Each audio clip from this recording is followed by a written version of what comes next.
In Chapter 4, Section 3, we're actually beginning multiplying polynomials, and we are continuing standard number 3, adept at all operations on polynomials. So far we've done addition, subtraction, we've multiplied a monomial times a polynomial, but today we're doing polynomials times polynomials. And let's start fairly simple with a reminder that we're going to start out with just two binomials, a polynomial with two terms times another polynomial with two terms. And remember from Algebra 1 we had a method called the FOIL method. The F stood for multiply the first terms of each binomial, then the O, the outer terms, I, the inner terms, and L, the last terms of each binomial. So I'm going to do a demonstration of the FOIL process here. So for the first terms, that's going to be A times C in this particular case. And then we have the outer terms, the A times the D in this generic case. Then the inner terms, the B times the C. And then the last terms, the B times the D. So let's try this with a numerical example. And I'm going to write out more steps than necessary, but actually it will do the job of illustrating what we need to do. So if we multiply the first, that's the 2x times the 4x in this particular situation. So 2x times 4x is 8x squared. Then we're going to do the outside terms as shown in red here. The 2x times the negative 2, which will give me negative 4x subtracted from the 8x squared that we already had. Then after the outside, we're going to do the inside terms. So the 3 times the 4x. So we had our 8x squared, then our minus 4x, and now we're including the positive 12x. And to conclude, we'll do the last. So that's the 3 times the negative 2, or negative 6. So from the first, we got 8x squared. Outside, we got negative 4x. Inside, we got 12x. And from the last, we got minus 6. We have some like terms, so let's collect those like terms. The negative 4x and the positive 12x will simplify to give me positive 8x.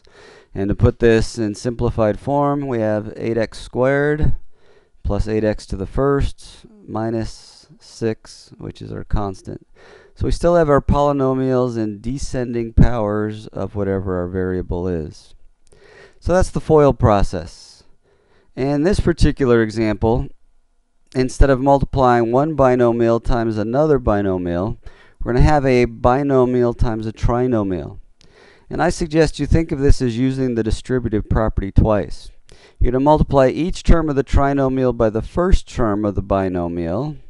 And then we're going to multiply each term of the trinomial times the second term from the binomial. So it's going to look like this. A, the first term of the binomial, gets distributed to everything in the trinomial. And then the last term of the binomial gets distributed to everything in the trinomial as well. So let's choose a numerical example and follow through on this, thinking of the distributive property twice here. So we're going to start out with 3x times 2x squared. 3 times 2 is 6. X to the first times x squared is x cubed. From there, we've got negative 3x times positive 3x times positive 1x. So 3 times 1 is 3. X times x is x squared. And then 3x times the negative 4. 3 times negative 4 is negative 12 times the positive x. So what we've just done is taken the first term of the binomial times each term in the trinomial. Now let's come back and look at the second term in the binomial times each term in the trinomial. So negative 2 times positive 2 is negative 4 times this x squared. Continuing, negative 2 times the positive x is negative 2x. And finishing the double the distributive idea, negative 2 times negative 4 is positive 8. We're going to look for any like terms and simplify them. So with the x to the third, there are no other x to the third, so I'm just going to write that down. We've got 3x squared and minus 4x squared. No other x squareds like it. So 3 minus 4 is negative 1 of those x squareds. Then we'll move to the x to the first. So negative 12x minus 2x is negative 14x. And then any constants last. And 8 is our only constant. And we've simplified the result of multiplying our binomial times the trinomial and thinking of it as the distributive property twice. All right, we have some formulas for some special binomials. Let's take a look at some of these formulas. There's one called the perfect square trinomial formula. So if you have a plus b generically quantity squared, or a minus b quantity squared, you take a binomial and square it, you end up with a trinomial, 3 terms. So that's why we have the name perfect square trinomial. We take a binomial and square it, so that's the perfect square part. Our answer is a trinomial, 3 terms, very important. How we find that is we take the first term and we square it. Then we multiply the 2 terms, positive ab, and double it to ab. In this case, that would be negative ab, and we double it, negative 2ab. Then take the last term, including its sign, and square it. So whether it's a positive b squared or a negative b quantity squared, we end up with positive b squared.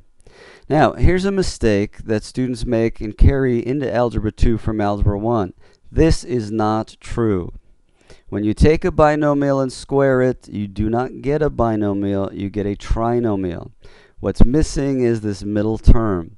So please, when you square a binomial, you always get a trinomial. That's why we have the name of this formula, the perfect square trinomial. Now, we're not quite factoring yet, but let me tell you that before this chapter is over, you're going to have to know both of these formulas forwards, from left to right, and we're going to switch them around and have to know them backwards. You'll be given a trinomial and have to factor and find out what binomial you got from factoring that trinomial. So we'll need to know it in both directions. Okay, now it's an old song, you know, that once, twice, 3 times a lady, but it hopefully will help you remember that a perfect square trinomial, yes, once, twice, it's 3 times a trinomial. All right, let's try one. 2x minus 3 quantity squared. And the formula says, if I take this formula and put it into words, it says to do 3 things.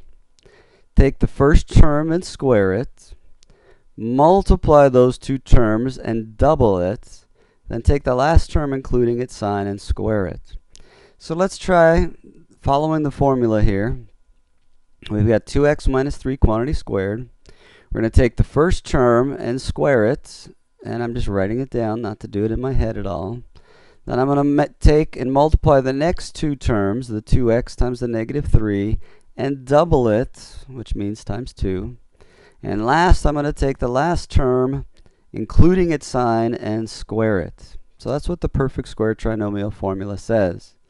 So doing so, 2x times 2x is 4x squared. 2 times 2 times negative 3 is negative 12 times x. And negative 3 times negative 3 is positive 9. So 2x minus 3 quantity squared is a trinomial, 4x squared minus 12x plus 9. All right, the next formula we need to look at is called the difference of 2 perfect squares. You have a plus b, and then you have the same numbers, ab, but you have the opposite sign there, minus. So a plus b times a minus b, and you're going to end up with the first term squared, the last term squared, a minus, and no middle terms. The a plus the b and the a minus b have a special name. They're called conjugates. And again, we're going to need to know this formula forwards and backwards before the chapter is over.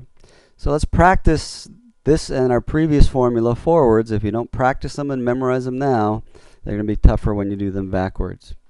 All right, let's put into words what the formula says. If you were to think of to FOIL this out, you wouldn't have to completely FOIL this out. The outside and the inside terms will cancel each other out, and all you need to do is the first and the last. So let's multiply the first. 3x times 3x is 9x squared. And now let's multiply the last. Positive 4 times negative 4 is a negative 16. All right, so again, when you're multiplying, you've got the difference of 2 perfect squares formula. You're multiplying 2 conjugates together. It's the first one squared minus the last one squared. Here's a little silly way to help you remember it. And it says this. Think of the word conjugate. I know that's not spelled correctly. But the ex-con drank from a jug and ate, so now he's full. FL, which means all you have to do is multiply the firsts and the lasts, the alpha and the omega, the beginning and the end. Amen. Copyright Dave Clausen, because no one else would copyright it. All right, so today, again, multiplying two binomials, multiplying a binomial times a trinomial, two special formulas you must memorize forwards, because we're going to use them forwards and backwards before this chapter is through.